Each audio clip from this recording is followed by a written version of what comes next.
All right. Good afternoon, everyone, and welcome to our monthly All In for Kansas Kids Systems Building webinar for Wednesday, September 10th, 2025.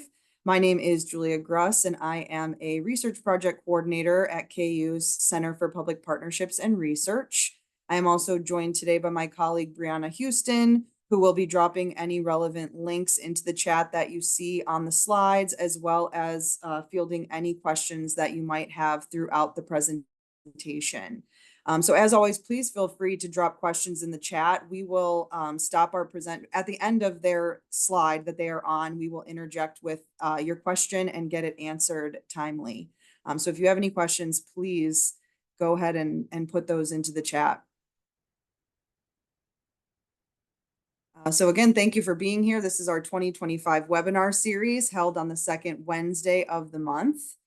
You can sign up for our All In for Kansas Kids e-newsletter through the Children's Cabinet website, which has all of the information you'll be learning about today in our early childhood systems updates, as well as more. So if you want to stay in the know in Kansas, you can go ahead and register to receive that e-newsletter at kschildrenscabinet.gov. Today, we have a presentation by two of my CPPR colleagues, Megan Chizik and Dr. Kayla Byers, and they will be presenting on the Kansas Child and Family Wellbeing Pathway. Following their presentation, as always, we'll have some early childhood systems updates, and then we will send you on your way. But without further ado, I'm going to pass it off to Megan. Thanks, Julia. Hello, everyone. It is a pleasure to be here and give you all a sneak peek of the Wellbeing Pathway today. My colleague Kayla Byers will also be jumping in and presenting alongside me, but we'll jump in and we'd like to introduce you to the Wellbeing Pathway. This is a sneak peek, and I see some familiar attendees on here that may have had the opportunity to get the sneak peek previously, but this is another opportunity to see what we're up to, and we're very excited to share this with you and provide an opportunity to get your feedback. Actually, Julia, you can go to the next slide. Our plan today is to introduce you to the pathway, tell you a little bit about it, demonstrate how it works, and invite questions and your input and an opportunity to contribute to it. Next slide. So what is the Wellbeing Pathway? This is something that KU-CPPR has partnered with the Children's Cabinet to create and implement for the state of Kansas.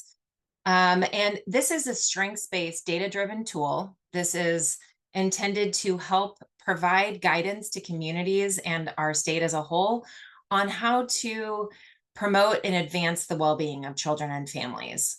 So what this does is provide sort of a two-part pathway, essentially to give you a map, and you can look at county level data to look at well-being in 6 different dimensions and sub-indicators, and we'll show you that in a minute, alongside some action steps that communities, decision makers, and organizations can take, and ideas to implement to increase or strengthen the well-being in a particular area or across a dimension in your community.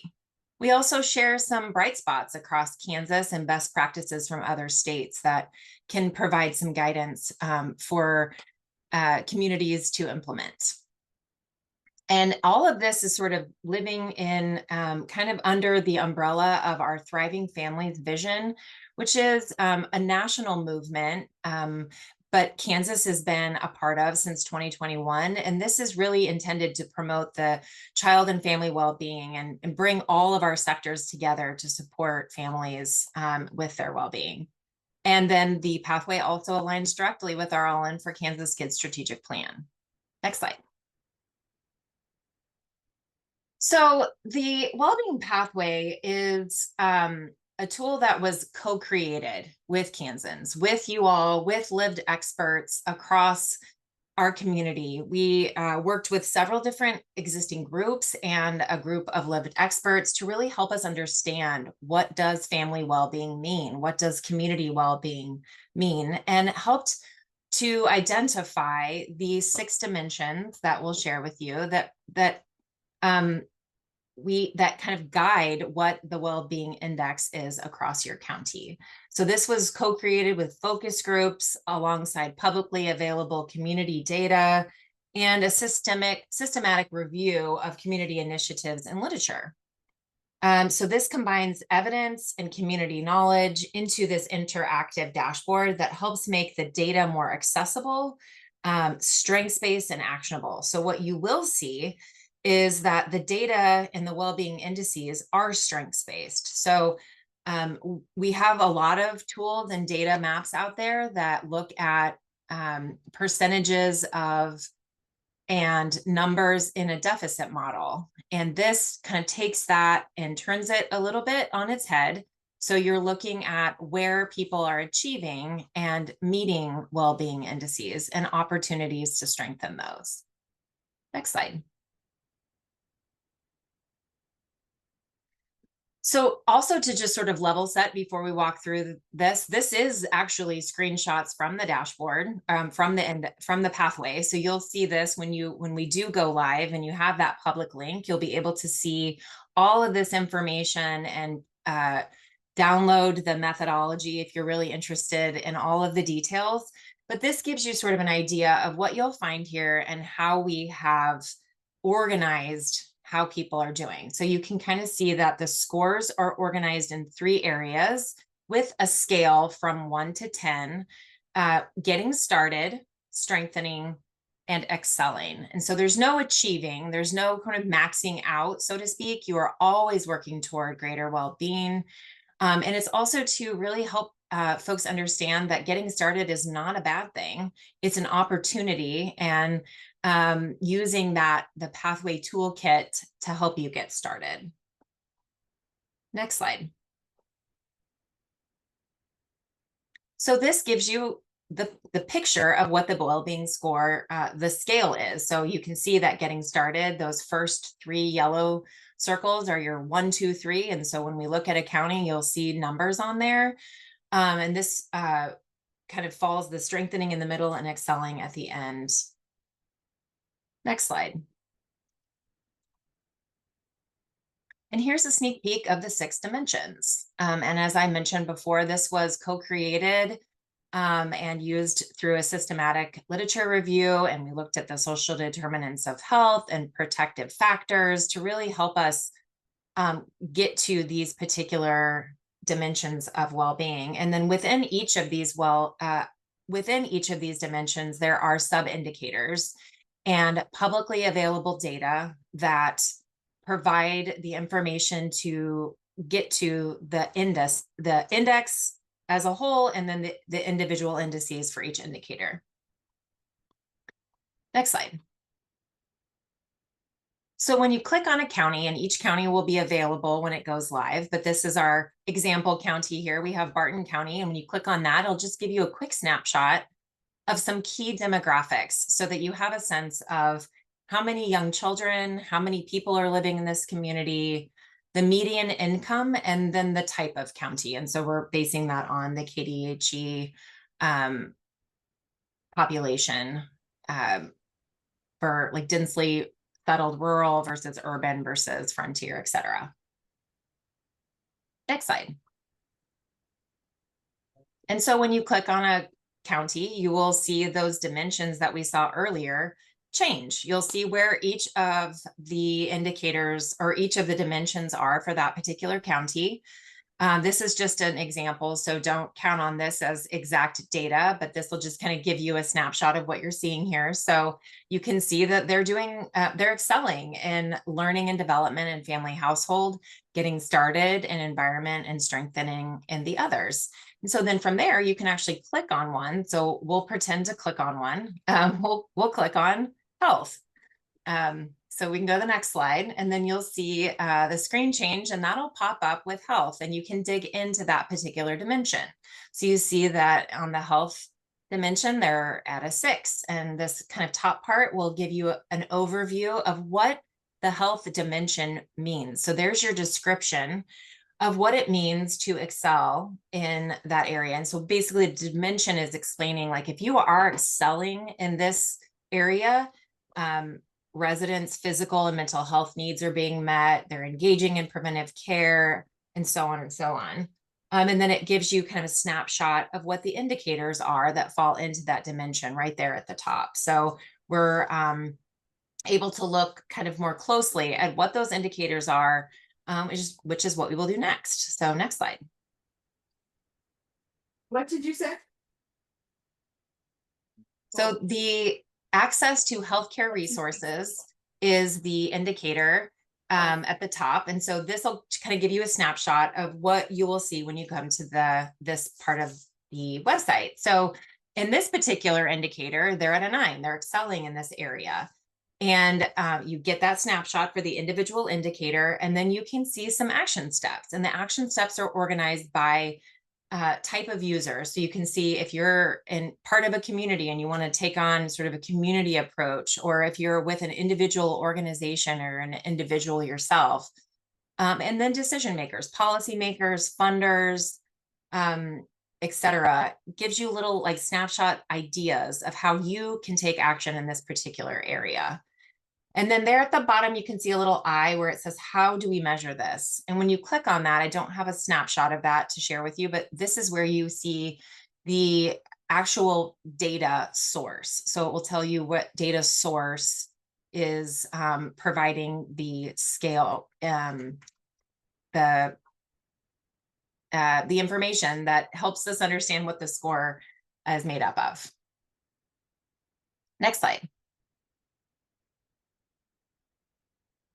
It's just another example of the indicators under health. So you see healthy behaviors is another one. And again, you see the various take action steps organized by type of user.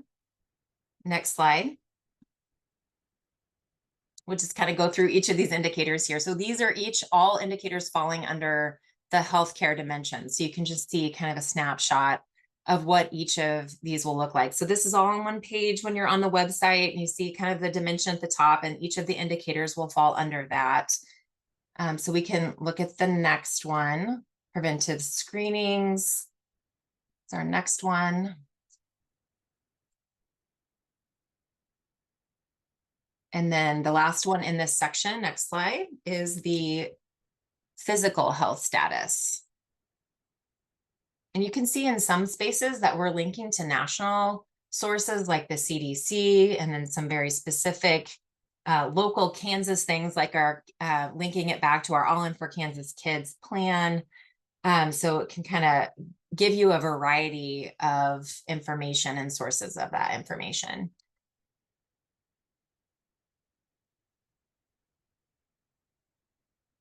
And then the next slide is at the bottom of each of our dimensions, and it's just a little bit of a highlight of things that Kansas specifically is doing in this particular dimension. So for health bright spots, we've identified 3 areas where we are seeing some highlights that we want to share.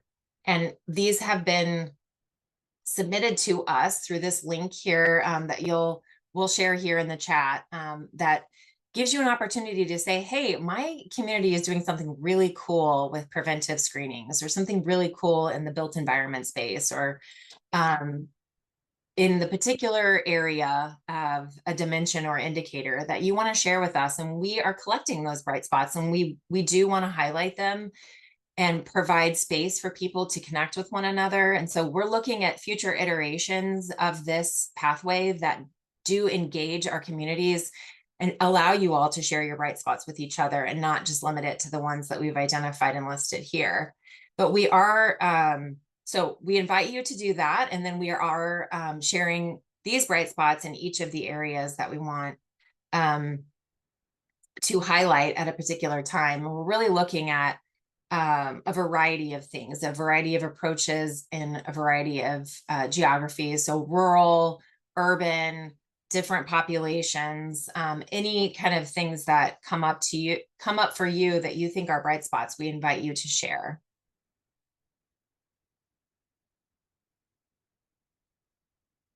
Next slide. And that's really our call to you. So we invite you to do that. We don't have I think I saw a chat come through asking about the link to the website itself, which we don't have ready yet. This is our sneak peek, so you're getting to see this a little early today. But we anticipate this will go live in early October. And so stay tuned. We plan to share that on the All In for Kansas Kids newsletter. And let you all know that it's open for business, and we hope that you all will share that with your colleagues. Kayla, do you want to add anything?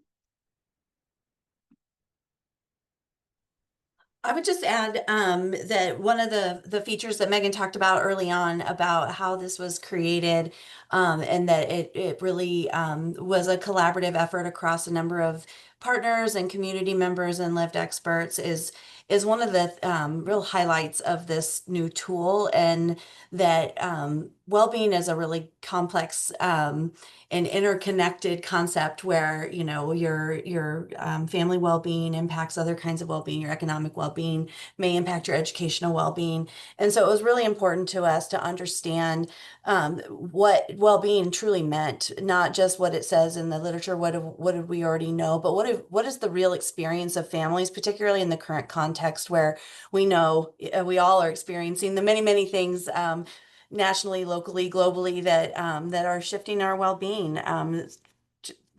One of which the COVID pandemic, and this was on the heels of that, and really thinking about what does well-being mean to families, and so that we can really, in a nuanced way, precisely understand it, so we can address it better and in ways that are meaningful to families. So not just the domains, the 6 domains that are here, but the underlying indicators. Each of those indicators that Megan scrolled through, where we were looking at the various dimensions of those of this area, helps us really be precise, and not just in our understanding, but in our approaches, and to think about what exactly are we trying to change, and be able to see that early so that we can capitalize and build on our successes. So that's our aim with this, is for communities to be able to have a vision for their well-being, communities, organizations, individuals, decision makers, and to have tangible steps to get there along the pathway towards improving community capacity to support families. So that's the aim here, and hopefully you can see that vision in what we've shared today, and we're really excited to hear thoughts, questions, how you might see using this, what you see that's missing that might make this even more usable. We have lots of ideas already on our end in terms of future development, innovation. This is just the start. So we want this to be usable for communities. So that's we're looking forward to hearing from you. I will share one thing that's in development right now that we do plan to hopefully have ready very soon, if not when we launch next month, is a county snapshot that you can download as a PDF. So if you're like, hey, I'm really only interested in Shawnee County, or I want to share this county information snapshot with my friends or colleagues, you can download that and email it. So that is in development. So we certainly welcome questions today, or ideas, ideas for other use cases. I envision that this would be a really great resource for grant applications and kind of speaking to need and areas to support that piece. We've had a number of different ideas come to us, but we certainly want to share a variety of use cases when we launch. So that might be helpful to you all. And if you have any ideas, please share them. I'll also just add one more mention, which is that the data are, you know, this is a snapshot, and we plan to update it, and we'll update it as frequently as the data allow. But we are using publicly available data to create these indices based on the indicators that that the community identified. And so in the frequency with which those are updated, which is annually, we will update. So this will be an annual snapshot that you'll be able to see. And as there are other data or pieces brought into this, you know, it will build on it and make it as interactive as a tool as possible, so that we can extract the information needed and really understand that landscape of well-being, so we can support it better. Yes, any questions, comments, or ideas, now would be the time to share. You can feel free to come off mute or utilize the chat, but I'm just gonna give it a couple seconds and see if we have anything from the audience. So is this something that that you want to be able to share out with like families and caregivers around the state as well, not just the professionals? Megan, you're muted. I see you talking. Of course of course I am. I said, you bet. We definitely see this as a tool and a resource for everyone. We don't want it to be limited. So if you have any recommendations or suggestions that would support sharing this with individuals and families, please let us know. Um, Not to be too bold, have you guys talked to like Kansas Family Supports? Is So that out of KU Med, Kansas Family Support Center, um, that we could, like, they already have like a resource database being built to be used for like tier 3 cases and things like that for high acuity cases around the state. So this is something I could also see as another bridge for families in crisis, or, especially in like our Western Kansas areas where we lack community resources. Um, you know, like as a social worker in private practice, as well as working with these high acuity families, um, like we know that lack of these resources is pushing more families into crisis. So a resource like this could be really useful for helping everybody navigate some of this a little bit better. That's great. Yeah. Love Yeah. to I mean, I reach think out. what this adds to it is that big picture. As you're thinking about a family really struggling, you can see the environment, the landscape in which they're living. Are there opportunities? Is there access? Are there the resources and supports that they need even in that community? And if that doesn't exist, the expectation for them to overcome that challenge is maybe unreasonable. And so that gives us a window into what do we need to bring into the community or connect to outside the community, when we can understand how is the general community performing in terms of these areas and what's available. And And thank you for that. Yeah. Appreciate it. Stephanie Coleman had raised her hand, and works at the Kansas Family Support Center, and also dropped the link to their current database in the chat. And Stephanie, I don't know if you had anything else you wanted to add.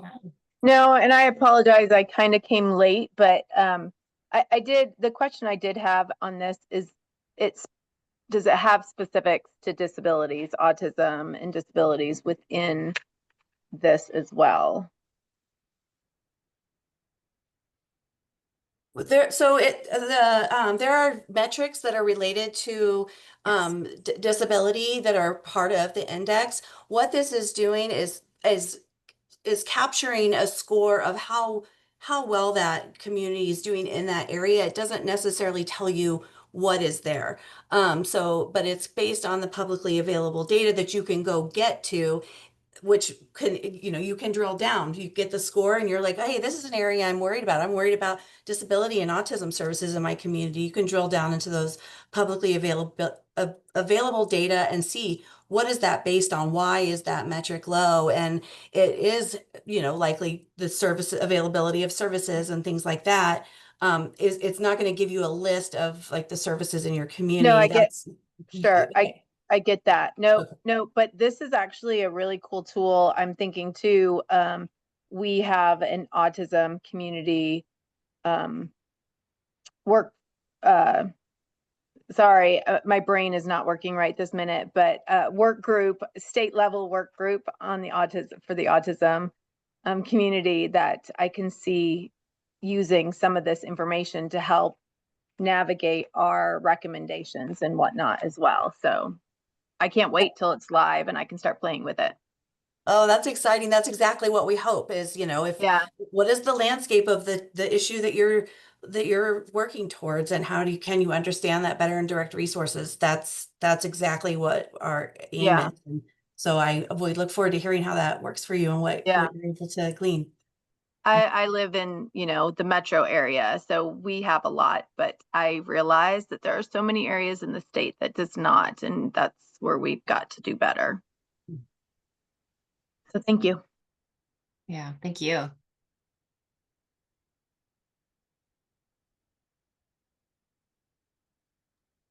Anything else? Any other questions, comments?